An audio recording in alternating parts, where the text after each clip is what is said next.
Maka perdebatan-perdebatan yang kemudian diangkat oleh Irving Singer adalah apa itu cinta, apa itu sumber cinta, apa itu objek cinta, ruang lingkup cinta itu sebenarnya. Sebenarnya di sana sih. Lah itu saya mau mencari itu tak nemu, makanya saya menyimpulkan si Kerem itu. Dan masih sampai Plato, cuma takutnya kun kare nulis banyak pesan lah. Apa artinya saya mencari, artinya kan ketika mengkaji sesuatu setidaknya kan ontologinya, epistemologinya bagaimana gitu. Ternyata yang didapatkan cuma itu romantisme, cinta, kemudian Tetapi itu Plato. benar sampean itu gagasan tulisan-tulisannya kayak cinta itu bukan proses memerger, kalau dari dua orang itu bukan proses memerger. Itu kan ruang lingkup cinta maksudnya. Itu merging kan penyesuaian toh. Jadi bukan jadi seorang yang mencintai itu dia sebenarnya tidak ada namanya proses penyesuaian. Cinta itu sumbernya sebenarnya saya suka sama dia bukan karena saya ingin menyesuaikan, tetapi saya suka sama dia dan dia suka sama saya. Karena memang sama-sama suka. Walaupun ada kekurangan, ya itu kekurangannya saya yang suka. Itu namanya bukan menyesuaikan saya, sudah begitu. Itu bukan cinta sudah berarti. Itu sampai begitu yang di kamu itu. Ya, kan Irving Singer itu kan ini kan sumber cinta lah, sekalipun tidak membahas langsung ke bukunya tentang sumber cinta. Irving Singer kan juga menyinggung sikap dan perasaan, bahwa cinta itu bukan perasaan tapi sikap. Nah, perlu dirombak lah, perlu didefinisikan lagi. Sikap itu apa? Nah, masalahnya saya ke contoh nih aja. Saya ke contoh nih kak apa? Waduh, Inggris di melarat burung-burungan itu kan. Ketika pada musimnya betina ngusir si jantan, kemudian pada waktunya galak tremah kan dan itu. Contohnya itu. Iya memang, Dek. Tapi itu coba dianu lebih dalam. Maksudnya cinta itu tidak bisa direkayasa. Cinta itu alami, karakter. Jadi beda karakter, gini, apa bedanya sikap sama tindakan? Apa bedanya action sama behavior? Kalau action itu bisa direncanakan. Kalau karakter, behavior tidak bisa direncanakan itu. Karena behavior sama action itu dipengaruhi oleh keadaan geospasial, geografi, sosial dan segala macam.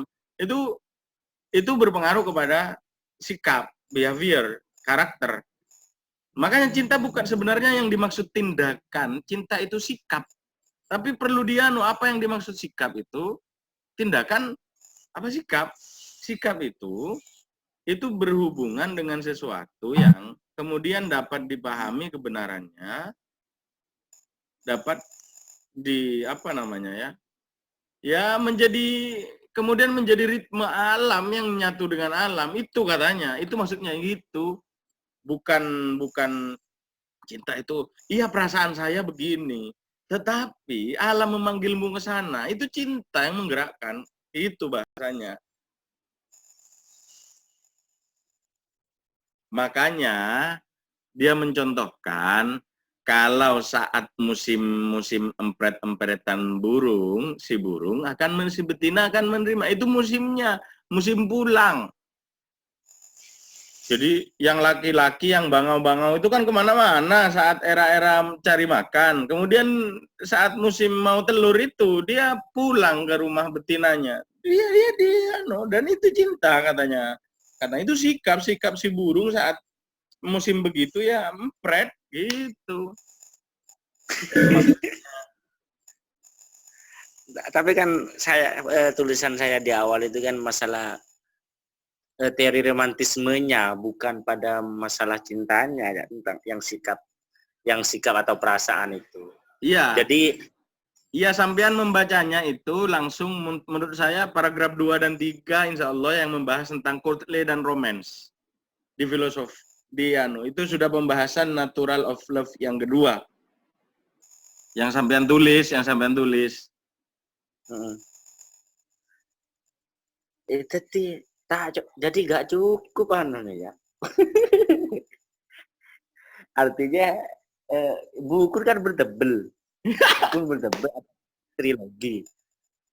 Bukunya itu trilogi, kemudian kita gaji ya semalam. Ya sulit. Ini jadi sesuatu yang dari awal aja dulu di natural of love yang pertama itu kan membahas tentang sasaran cinta dulu sebelum dia mengetahui Irving Singer kemudian menganalisa tentang tentang sumber cinta. Dia malah mendiskusikan lebih awal tentang sasaran cinta.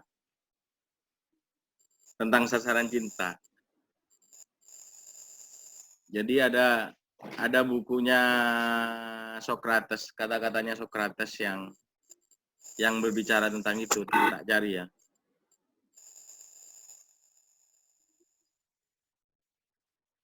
Kenapa?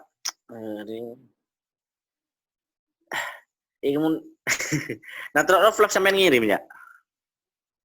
Iya enggak yo. Mau dikirim di mana? Hah? WA grup.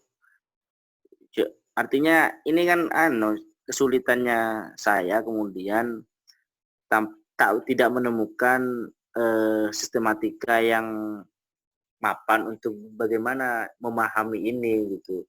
Cuma kemudian menemukan pemahaman, ya itu pas Plato, Freud itu itu appraisal sama apa ya itu tidak pada natural of love dan lain sebagainya itu di yang sampein buku-buku 1, 2, 3-nya itu langsung pada the philosophy of love-nya.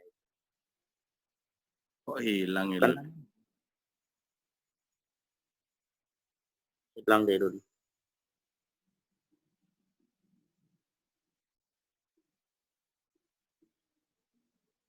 Ini natural of love volume pertama.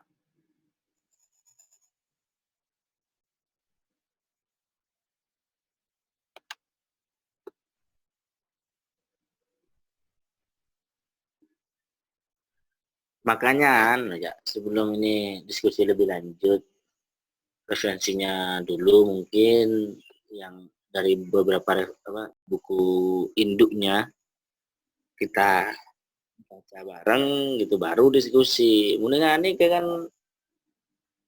salbut. Iya. Artinya nanti memahaminya itu biar utuh, tidak langsung pada appraisal bihab apa itu merger. Kalau sama Plato kan singgungannya merger transcendent, kalau sama Freud itu appraisal apa namanya behavior itu bukan behavior, bestowal. Kemudian sama Seho apa bacanya itu tidak tahu. Sama Nietzsche, cuma tiga periode itu yang ditampilkan di The Philosophy of Love. Kan enggak artinya enggak runtut dari awal kan ngajinya. Makanya pas share dulu oleh Macah.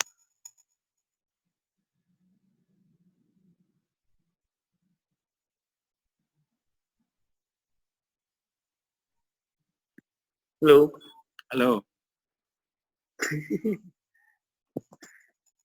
Ada share.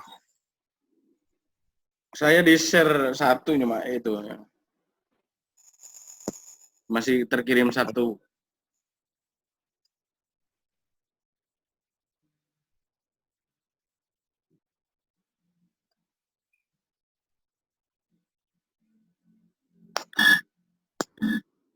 Yang bagus ini kata-katanya Socrates yang dikaji sama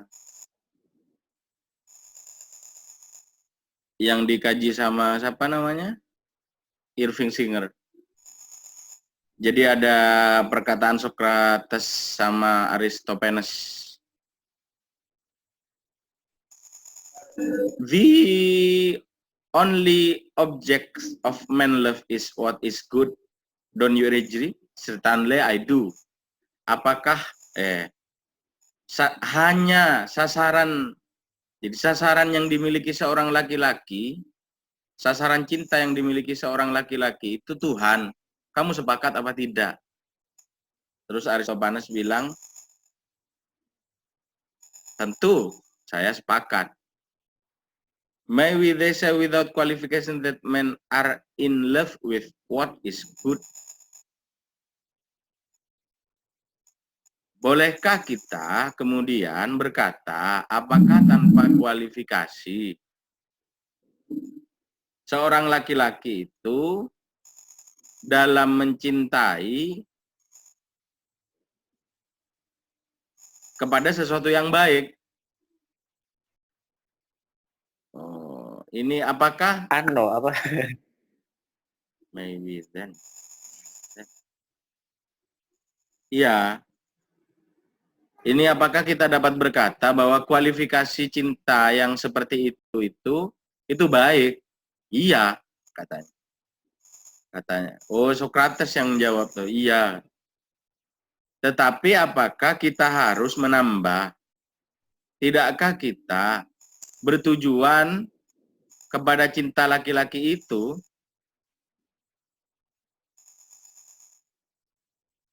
memposisikan sesuatu yang bagus itu tuh diri mereka. Nah, ini yang terakhir pas to sum up, that love is desire for the perpetual possession of the God. Very true katanya. Jadi, apakah dengan mencintai cinta itu adalah semangat untuk mempersepsikan posisi Tuhan. Jadi ini kalau memang laki-laki itu jatuh cinta kepada Tuhan, jadi perdebatan di atas, cinta itu adalah sesuatu yang kemudian dapat diyakini kebenarannya dan memposisikan kebenaran yang lain. Memposisikan sesuatu objek yang dicintai itu kepada kebenaran, kepada cinta itu sendiri. Socrates bilang itu benar. Jadi apakah kalau kita bilang kita mencintai Tuhan, itu Tuhan dapat persepsi berarti posisi kita mempersepsikan posisi Tuhan di kita ini itu tergantung cinta itu sendiri. Nah, ini kemudian yang agak radikal ini ya. Bahwa orang kalau sudah mencintai seseorang, maka posisi seseorang itu akan diatur oleh cinta itu sendiri. Kalau kita cinta kepada Tuhan, berarti Tuhan diposisikan sebagaimana cinta memposisikan dia. Wah, sangar Socrates ini. Masalahnya sampai mana ini? Saya kok dengarkan sudah sampai Socrates ini ya. Irving Singer itu membahas Socrates juga. Cara apa namanya? Bahasa itu kan sudah. Pamit bentar beli amunisi. Ada. Kebun rokok. Ada. Payah. Tak kira sudah banyak kok, cuma 2 orang. Gak ada. Aduh. Abah ditinggal suruh lihat kamar-kamarnya. Bisa, mana yang lain, Cak? Katanya saya kira sudah masuk semua. Nggak ada.